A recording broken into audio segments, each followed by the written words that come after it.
এরপরের প্রশ্ন হলো হজ কত প্রকার ও কি কি, এর মধ্যে কোন হজ করা উত্তম? আগামী বছর আমি হজে যাব ইনশাআল্লাহ, কোন হজ করার পরামর্শ আপনি দিবেন? প্রথম কথা হলো যে হজ তিন প্রকার: হজে ইফরাদ, হজে তামাত্তু এবং হজে কেরান। হজে ইফরাদ, হজে তামাত্তু, হজে কেরানের মধ্যে কোন হজ উত্তম, এটা নিয়ে ফুকাহা ইকরামের মধ্যে, উলামা ইকরামের মধ্যে একাধিক মত রয়েছে। অনেক উলামা ইকরামের বক্তব্য হলো যে হজের ক্ষেত্রে হজে তামাত্তু উত্তম, এবং এই মতের সপক্ষে বহু উলামা ইকরাম রয়েছেন। বর্তমান বিশ্বে বেশিরভাগ মানুষই প্রায় হজে তামাত্তু করে থাকেন। তামাত্তু হজ উত্তম হওয়ার সপক্ষে যুক্তি বা দলিল হলো নবী সাল্লাল্লাহু আলাইহি ওয়াসাল্লাম নিজে তামাত্তু হজ করেছেন, এই মর্মে অনেক শক্তিশালী এবং বিশুদ্ধ হাদিস রয়েছে। কেউ কেউ অবশ্য হজে ইফরাদকে উত্তম বলেছেন, শুধু হজ। আর হজে কেরানকে উত্তম বলেন হানাফি মাযহাবের উলামা ইকরাম এবং আরো অনেক উলামা ইকরাম।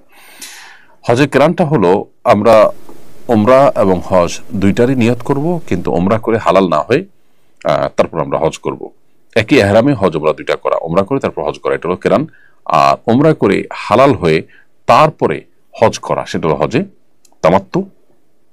আর শুধু হজ করা, সেটা হলো হজে ইফরাদ। সাধারণত একদম শেষ মুহূর্তে যারা যান তারা হজে ইফরাদ করে থাকেন।